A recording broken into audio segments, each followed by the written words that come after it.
Hey, it's us once again. It's the Sidetracks show. Yeah. For Thursday. Yeah, just checking in. Just checking in with everybody. You know, talking to you people through the pandemic. It's funny because we're like doing daily updates, but we just want to talk about stuff other than the pandemic. Probably people are sick of talking about it. Well, I've talked to Trina and people from the show. You know, people that listen to the show. You know, they're in other states up north. They're scared, some of them. You know, which I can understand it. Yeah. You know, if you don't really have, if you don't really know exactly what's going on, and yeah, you know, you can get sick, but. It's not going to be that bad. We're going to see. I'm just, like I said, yeah, it'll be changes and stuff like that. It's like, yeah, unfortunately, some people are going to die, and that sucks, but it's like... That's the way life is. And one of the things about it is that I try not to worry about it, and I think I've mentioned this on the show before, I try not to worry about things that I don't really have any control over, and this is, like, the very definition of something I don't have control over, so I'm like, not worried Don't about worry, it. I have control. I have control. He's got control. I can mitigate anything. Everybody calm down. Yeah. Well, no, I can't control what their situation is. No, that's what I'm saying. But I'm saying in my local environment, I'm fucking out of control. Yeah. I can mitigate anything. Now, I do actually, we have been home for a few days, but I do actually have to go to the post office tomorrow. So maybe I'll go maybe I'll go in the middle of the night when like nobody's there. No, just, go. Put on some gloves or something.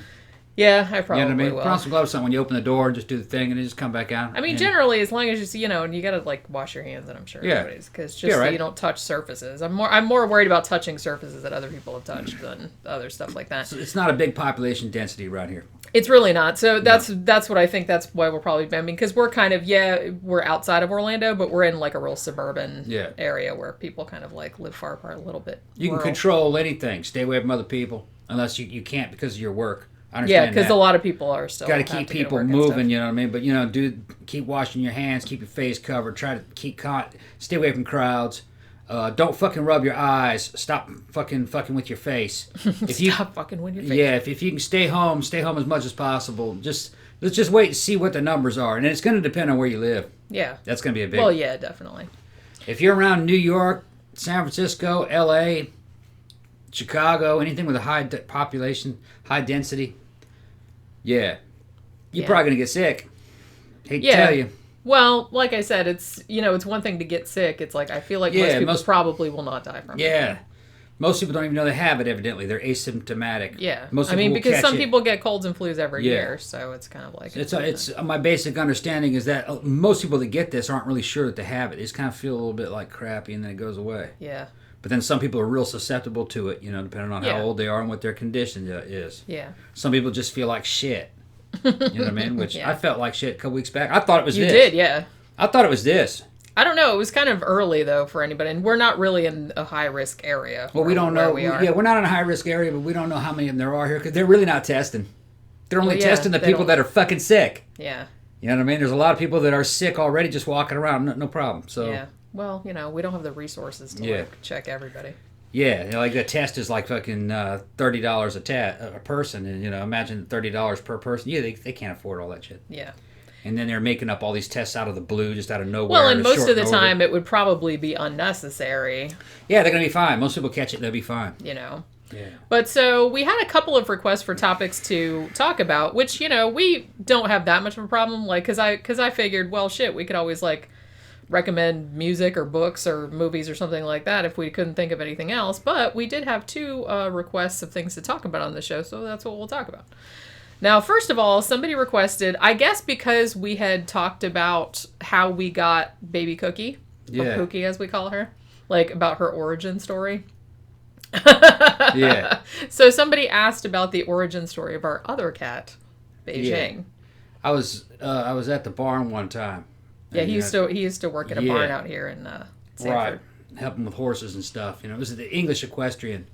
They had this girl. This was long before I met you, Jenny. Had this girl. She ended up she's now champion rider. She's in England actually, and she's also, I think she might be training a little bit. But at the time, she was, I think, a senior in high school. She was getting ready to get out, and she just ran up to me, Tom, look at the kitty. And I was like, oh, that's awesome. And they go, they're gonna kill it. And I said, give me that cat. Give me that. No one's going to kill this kitty. Yeah. Turned out she had some friends that had a cat that had a litter, and there's a bunch of animals in the house. and they couldn't. The cat that had the litter wasn't fixed, and it kind of like an unexpected pregnancy. So they were trying to either hand all the cats out or send them to the pound to have them gassed. Oh. But she knew how to get me. Tom, they're gonna kill it. Well, that would work on me too. Give me that cat. Just give me it. And I wouldn't even think about it. And it was on the first day of the Beijing Olympics. Yeah. So I called her Beijing. So what year was that? Now I can't even remember. Fucking 2008, 2009, something like that. Because she's about 10, isn't she? She's about 10 or 11 years old. Yeah. No, it's almost 2020. Yeah, about 10. About 10. Yeah, I think about she's 10 years old. She's a middle-aged cat. Yeah. She's hilarious. As far as I know, she's a rag doll, I think. Yeah, she's a rag doll. Just from the way she looks and the way she behaves. If you ever wash her and get her wet, there's no mass. She looks big at first. She looks and then like it goes a down, huge... and then she's just like a little bitty skitty rat. It's hilarious because She's for a long time, mass. because like I said, he had Beijing, and she was. Yeah. I think when I met you, she was not a kitten. I mean, No. she wasn't like fully grown. She's probably about 4 but she years, was almost. 3-4 she years was old. still pretty big. But so I'd always just thought of her as just a big puff, like a big puff ball. Yeah. Because she looks enormous. And I did put Yeah. a video, because remember when I was washing the bathroom the other day and she was rolling around because she was like, bleach, yay, because she loves bleach smell. Yeah. And so I videotaped her, and she looks like gigantic in that video. But yeah, the few times we've given her a bath, you know what I mean? It's like she's like just this little baby. And we gave her a lion cut at one point. I might have put that video in one of the things too, because that was funny as hell. Well, Candace was kind of like a Florida redneck Paris Hilton. That's what she looked like. She kind of acted like that. But what's funny is that Beijing acts like she's Paris Hilton. That's what we call her that Paris sometimes. Hilton too, but that's what Candace looked like. She looked like Paris Hilton. Well, mostly I call her Princess Fluffass. And and fucking cat acted like a princess too, so it just kind of stuck. Just because she's so fluffy, like from behind, she has like this big, huge like thing of hair. Like, she's kind of dumb too. She doesn't really focus on anything. Her eyes are just kind of. She's gotten smarter as she's gotten older, she's though. gotten I a little noticed. smarter, And she's a little less aloof than she used to be, and she's like more vocal than she used to be. Because I feel like before she was always just kind of like, fuck you guys, and she would just kind of go and lay on a bed somewhere. I thought she might have had maybe some eye problems. Maybe she couldn't see real well, but no, she can see. Yeah, she can see just fine. Because nowadays she just didn't make eye contact and didn't focus on anything, and just had real kind of spacey looking, airheaded. It was like a Paris Hilton. Yeah. But she's kind of less like that as she's gotten older. Right, and now that she's like 10 or 11, now she's like a cranky old lady, kind of. Yeah. And she has very specific ways of expressing to you, like, what she wants. Yeah. If she wants to go out on the back porch, she will come in the room and stand by the sliding glass door, and she will turn and just stare at Tom with her head over like that, and just stare and stare and stare. Yeah. And then finally Tom will get up to open the door, and then she goes, meow. Yeah. And flicks her tail. Yeah, otherwise on the way out. Otherwise, she just wasn't quick enough. She's just kind of like this ghostly presence that just kind of comes in and comes out. Doesn't really have. That's her personality. I want to say that she doesn't have a personality. That is her personality. She's just tries to disappear or vanish, and then just looks at you. You know, when she wants. It's weird. But speaking of ghosts, somebody wanted to know about the damn house that me and Eric lived in. Okay. I'll say some more shit about Beijing. Okay, go ahead and say something. No, I was going to say one thing that she does do, though, even though she's, kind of aloof most of the time, she likes to sneak up on people every now and then. You never know when it's going to happen. And you never know when it's going to happen. It just only happens when maybe it'll go like 3 weeks and she won't do it. But then like you'll be walking through the house and she'll pop out from behind the wall. She jumps up the wall. Jumps up the wall, tries to bounce off the wall and at your head, try to hit you. Right. And then she goes, and then runs off. And like she's laughing.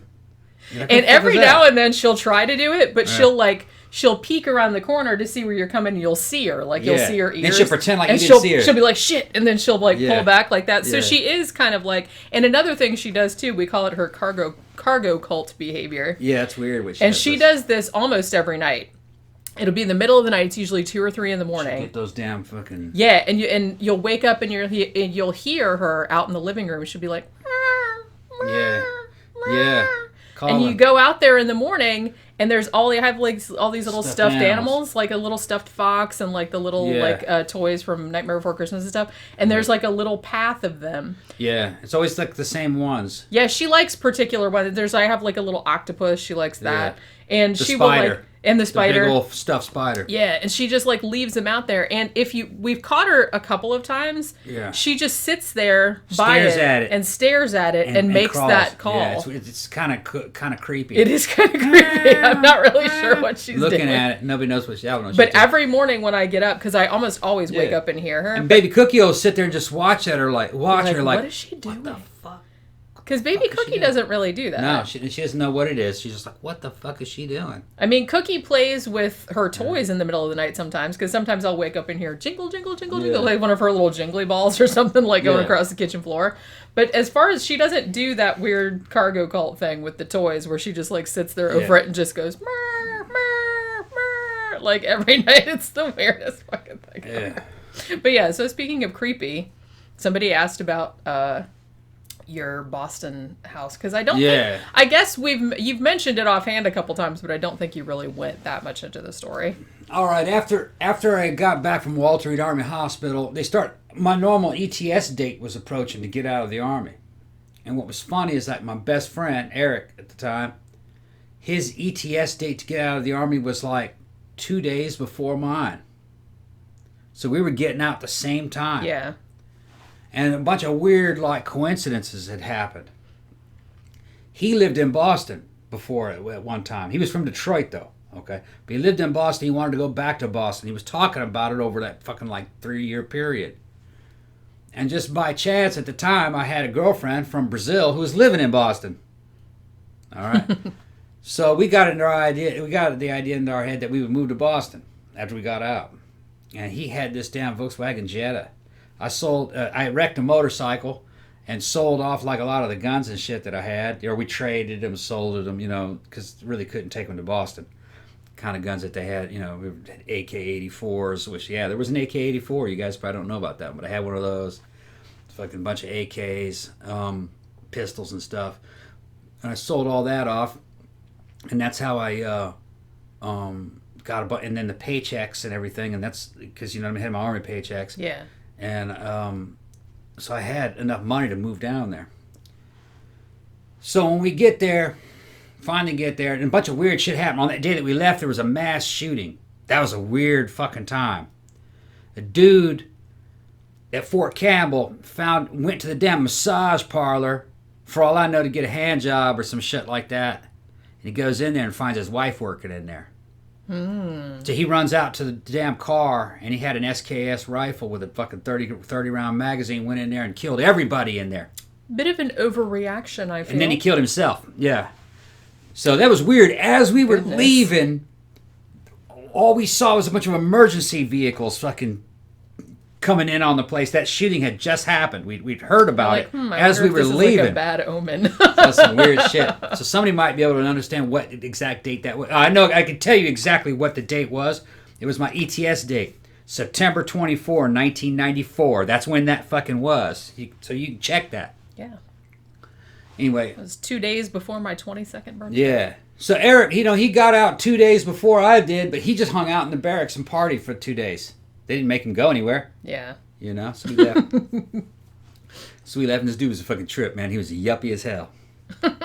We were kind of like opposites in a way, He was a yuppie kid, and he walked around like a fucking millionaire. He had Rolexes and fucking all this real nice shit. He's like, I only want to buy it once, so I'll just spend, a bunch of money on it and keep it for my whole life. He was like one of those kind of guys. Oh, yeah. You were talking about him the other day. And that bitch was wearing like damn tweed coats and shit. Looked like fucking Rex Harrison and shit. Motherfucker was funny. And so we pull in, and I kind of fucking, hang out with my girlfriend for a while. Once we get there, it was at her place. And then we go out later on, and I forgot where Eric went. He had a friend in that area too. And then like a couple days later, we jump in his car. So we go to a real estate agent. And we told her, we said, when we want a really good deal, like on some kind of a house for like short money. And we don't really care what it looks like as long as it's livable. Like a really good dish. Because I know a place just like this. And when we get there, it's a house. It was like a 3-story house with a basement. And fucker was like 100-something years old. All right, it was an old New England house. And it was in a bad area. It was like, I'm saying, it was in a good neighborhood, but I'm just saying, it was behind a damn liquor store. It was built before the city was there. So it ended up in like this weird like cul-de-sac behind a damn liquor store. Within walking distance of a liquor store? That's a great No, location. you could open the window and fucking reach out and throw a bottle cap on the back of the damn store. I mean, it was like right up next to it like a house. So shit, man, you could probably just like, yell no. out the window, "Hey, bring me some tequila." Yeah. So anyway, there was a bunch of weird shit about that house. We paid first and last month, I think, in like a deposit. Okay? Yeah, that's usually. And then we stayed there for like 7 or 8 months, almost a year, I think. Might have been around 10 months. And no one ever collected any rent from us. We didn't even know who owned it. Is like, there's something really spooky about that. We didn't even know who owned it. Okay. So, but you went through a real estate. Yeah. And it was the last time we saw her, and we didn't know who to pay. See, that sounds We like the didn't know opening who of a horror owned it. movie. That sounds like a horror movie. It was some right weird there. shit. In fact, I might use Now, that. I'm one going to day. skip the whole fucking weird paranormal story and go to the end. How we got out of there is one day a dude fucking knocked on the door and said, "Hey, how you doing?" and introduced himself. He said, "I just bought this house." And I was like, "Really?" And he goes, "Yeah." Like 8 months later or whatever. Yeah, and he goes, "I didn't realize it, but I guess we were like, the house was for sale." Yeah. You know what I mean? But we never met the damn landlords. They must have moved away. Yeah. So I think the real estate agent was kind of like using us as security guards, maybe.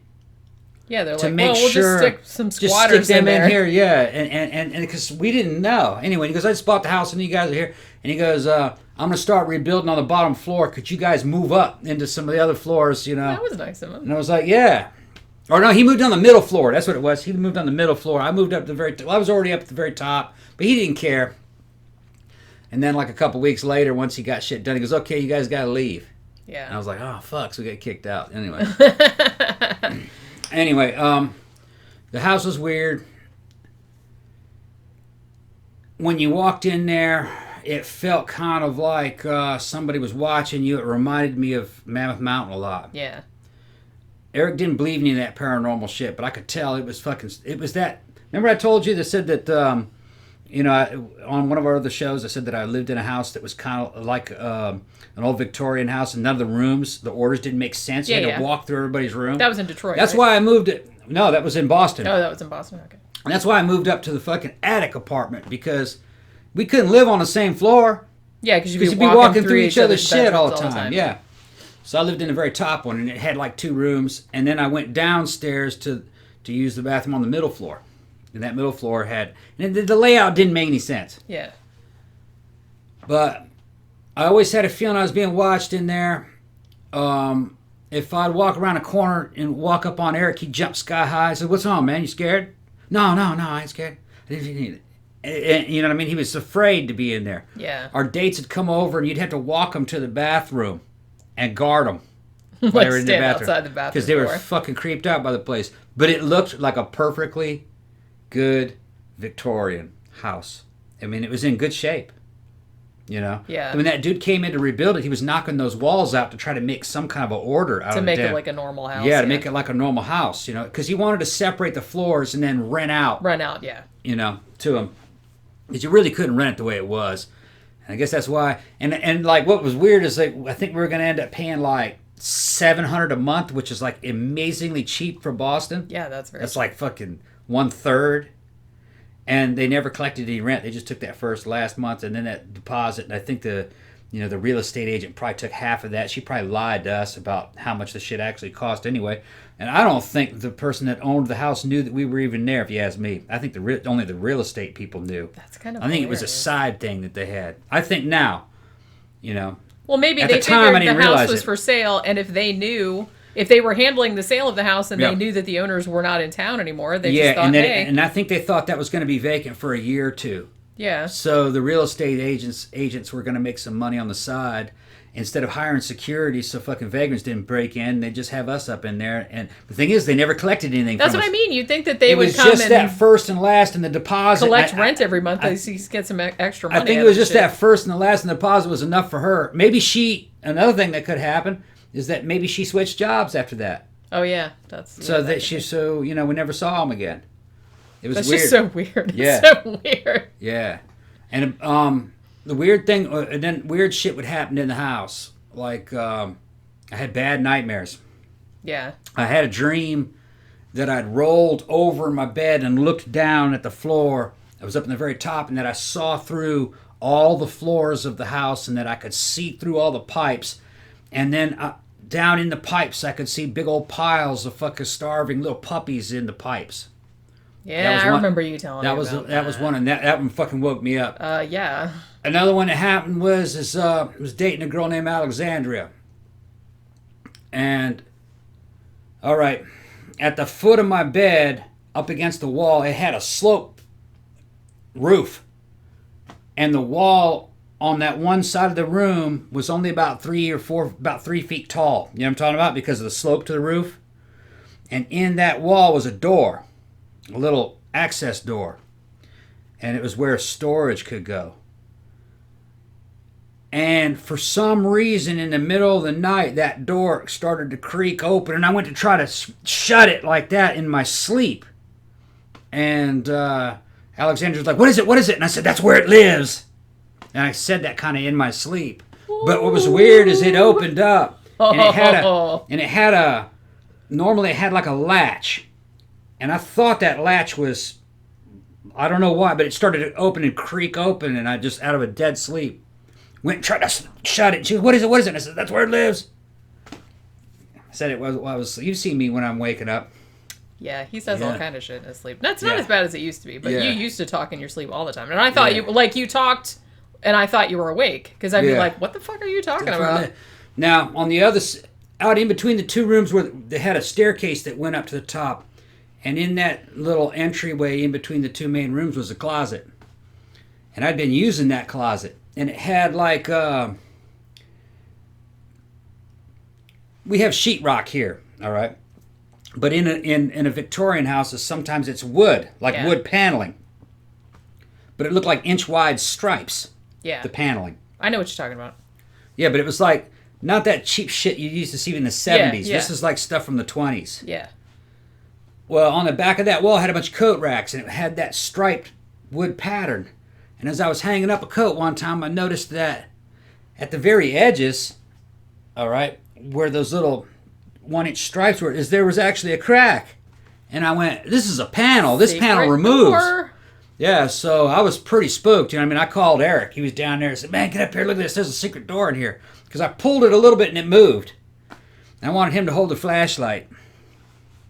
So I take all the coats down and I open it, and it's just it just opened up. You could see the underside of the roof, you know. And I looked and didn't see anything down either side. And I said, "Give me that flashlight." And I fucking shone down one way and then went all the way to the side of the house. Went all the way down the side of the house, and it just ended in a wall. Nothing. You could see rafters, you know. And then I shone through the other side. It went all the way down at the end, and at the end was a cardboard box. About this big, about a foot by foot by foot.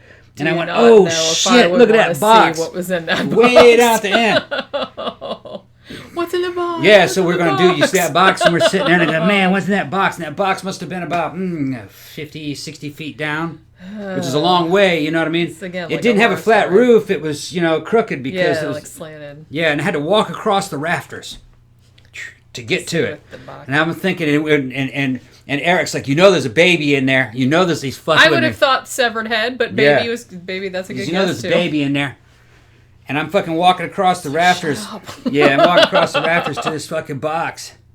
And it's fucking, you know how the top of that cardboard box is folded? Uh-huh.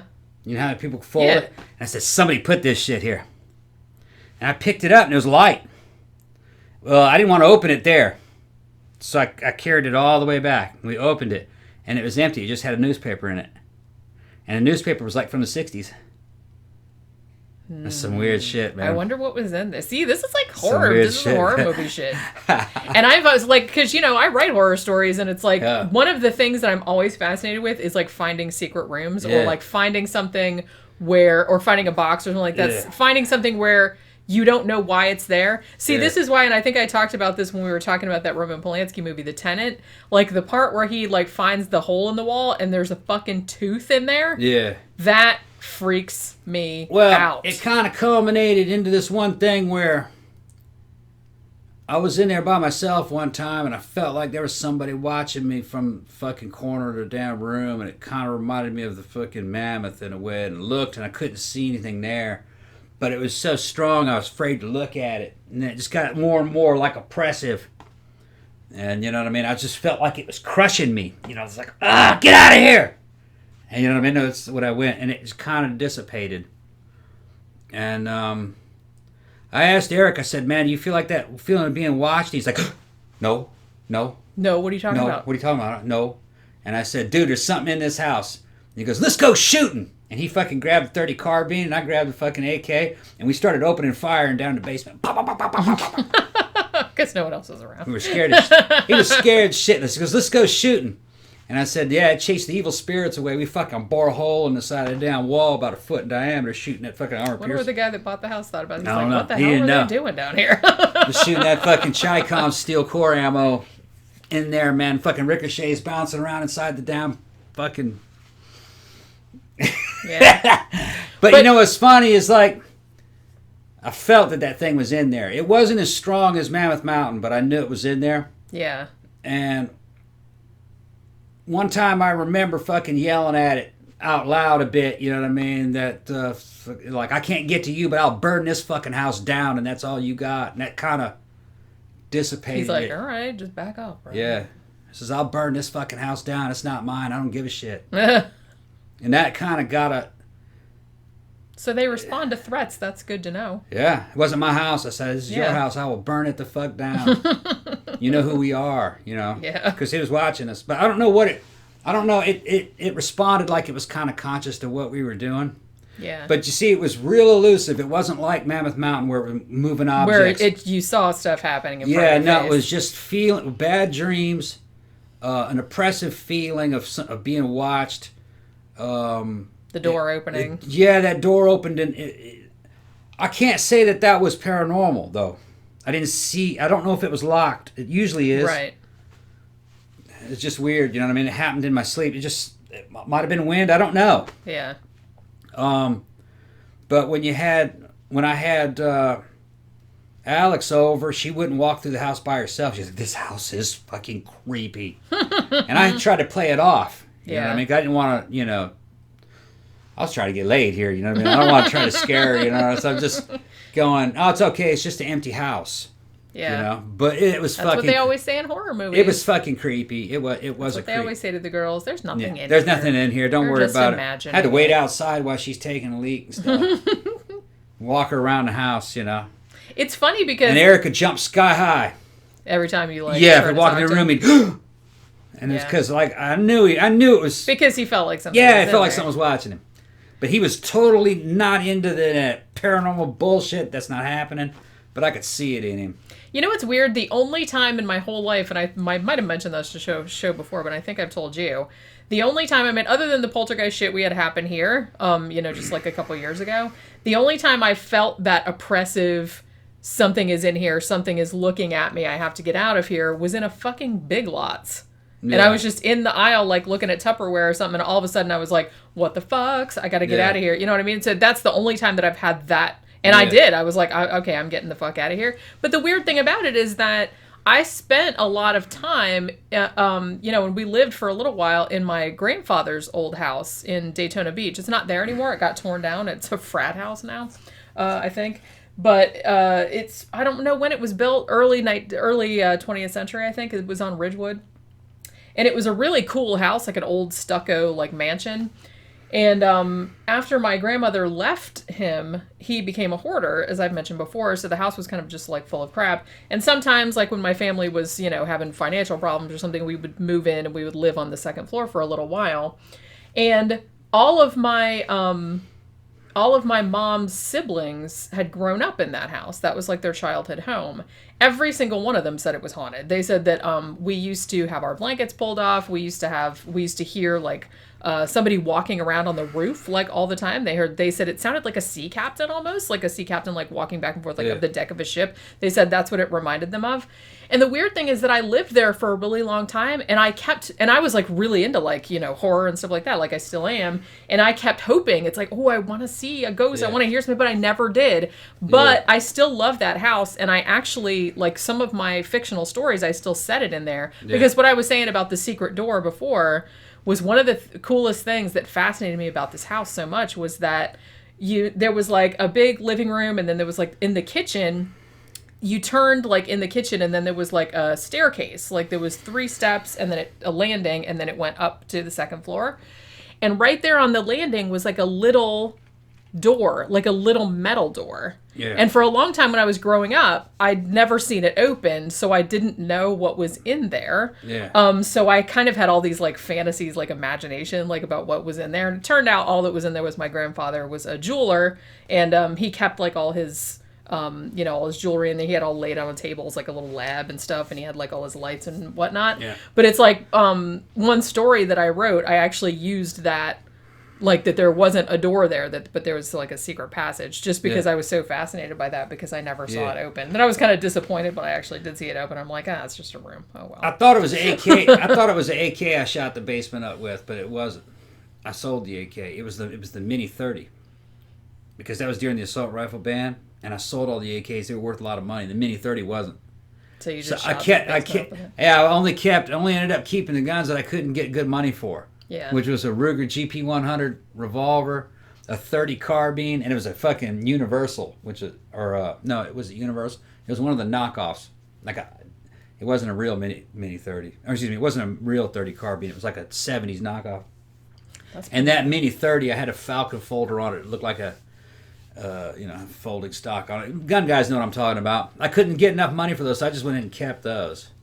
Well, yeah. But it shoots that same round as a AK. It just cracks me up. I sold all the AKs. Y'all getting scared of ghosts and so going down and shooting up the fucking basement. Place. It was kind of like, well, we're not scared. We're not scared. It fuck. You know, I understood it. I understood it immediately when he did it. Yeah. I understood it immediately. I felt the same way. It was kind of like, you know, the Chinese throw firecrackers. Scare off evil spirits. Yeah. It's like that. Yeah. You're trying to make yourself feel like you got more like energy. You have power, or you have energy over this thing, because you don't know what it is. It was just fucking very oppressive, cold, sick feeling. Like it did not feel like a poltergeist. It felt like the poltergeist in terms of like, you know, poltergeist felt like it was watching you. But that one was just kind of, it had a higher energy feeling to it. You know? This one was just kind of, the only way I can describe it was like, slow, cold, and like sick. It felt, you know what I mean? It wasn't good. Now I'm kind of. Do you remember the address? Because I'd be curious to know. I know where it is. I could find it on. Because I wonder if the guy that bought it like had any, especially if he was renovating, because they say that I could find it on renovating. I could find it on Google Earth. Yeah. I'm sure it doesn't look the same, but I think the number on it might have been 311 or 3. I can picture where it was. Yeah. Yeah, I knew it at one time. It still cracks me up that they just let you move in there and you were essentially just squatting. Did you pay other bills like electric or water? That's a weird thing. No. I think the electricity bill we paid. Yeah. We had a phone line in there. We paid that. Yeah, but that's usually. It had a furnace you had to add oil to, and this is the weird thing about this one. That's the part. It got cold as shit in there, man, in fucking winter. And I said, "Why the hell's? What the fuck is it? Why is it so fucking cold in there?" And I was like, I wonder if it has something to do with that big old metal thing downstairs. You didn't know. Didn't know what that was. Didn't really look at it. You know, I never seen anything like that. It's like, this is the fucking 21st century. Yeah, and it had and it was like, it looked like a big old fucking generator. You know what I mean? The way I remember it. It's like, oh, maybe we should. And I was like, oh, this is a fucking water heater. And you see, we had those radiators. Yeah. You know, talking about those radiator type heaters. Yeah. And it had a fucking fuel gauge on it and everything. And I says, this thing's out. Yeah. Well, hanging from it was a fucking What's that? I said, well, that explains it. Why it's so cold in there. Hanging from the side of it was a tag, and a tag was like from an oil service that had a phone number on it and everything. So I called that number, and I said, yeah, I'm in a house. I don't own it, but it had your number on this water heater furnace thing. And I forgot what they call it. I knew what it was because it said it on the thing. Yeah. It says, it's got your number on there, and it says, and I'm like, I don't know, who owns this house. I mean, I told him that. Real estate agent just put us in this thing, And he's like, where's the address? I'm giving the address. A couple minutes later, he goes, yeah, I remember that. Okay, well, we'll go down there and we'll fill it up. You could fill it up from the outside. Oh, interesting. You could go in through the damn the driveway, and I guess there was like a spigot, and a truck would fill it up from outside. Oh, okay. And this is and he goes, yeah, we'll bill that account. That's what he said. I never saw a bill. So I guess it wasn't you. I guess maybe they were sending them right to the owner. But like I said, maybe the owner was just paying them and being like, whatever. Yeah, maybe he thought it was empty. And I never got a bill, or the owner never contacted us or anything. I was just like, well, it must not have cost much. I guess not. I don't know how much it was. It was well, it's like some people own, because like, look, the people that own our house that we rent from, they own what, 12 houses? Yeah, it must have been something like that. Like, and they're paid for. They don't have mortgages on them. Yeah. They outright own 12 houses that they rent out. Must have been something like that. And they knew who it was, and they said they haven't bought from us in a long time. That's what that guy said. Maybe they were dead. Yeah, he says, well, I think maybe the winter before that, maybe there was nobody in there. Yeah. That was some weird shit, man, because here's another weird thing that happened. It was winter time. Mm-hmm. Oh, no, it wasn't winter. It was before the winter time when it first happened. The windows had all kind of warped. They were hand-blown glass. So, so it didn't really look flat. Yeah. I opened up the damn window one time and walked away from it, and a few hours later it fell on its own. Boom! And it busted that window and knocked a hole. It made a kind of like a spider web in the window, but the center of that spider web popped out about a 6-inch diameter piece of glass. So it had a round 6-inch hole in the glass with a couple little spider webs on it. And I was like, oh shit. It had a screen, so I just left it. Winter came, it got cold as shit. That's some Amityville horror shit right there. Winter came, it got cold as shit because there was a hole in the window. Well, yeah. I wasn't going to replace that damn hand-blown glass. Didn't you at least put like some plastic over it or something? No, know what I did? What? I took a damn old fucking shirt and wadded it up in a ball and put it in that damn hole. Hey, better than nothing. I said, that shirt's warmer than that glass. See? Yeah, see? Pretty fucking smart. Eric was like, maybe we should get some saran wrap. And I go, man, fuck that. And he goes, in there, it goes, that'll work. He's like, hey, problem solved. Yeah, that'll work. That's pretty fun. All right, you ready to wrap it up? Yeah, that's it. So that was the story of that house. Yeah. That's all I could tell you about that. He's got lots of stories about various things. But not ghost stuff. Not really, yeah. You just... No. I mean, you have more ghost stories than me, obviously, but... Yeah. One time I'll have to have somebody on here. I was showing some other guys. He's a retired E8 Special Forces Ranger, also a Ranger, and his unit was put in charge of Abu Ghraib prison. And this is after, that shit happened at Abu Ghraib, mm-hmm. It was after that. Okay. After that scandal happened, they moved his unit in there. He said that place was dripping with evil. More than 3/4 of a million. Not surprisingly. I think he said 1/4 or 3/4 of a million people murdered there and tortured to death over a period of about 10 years.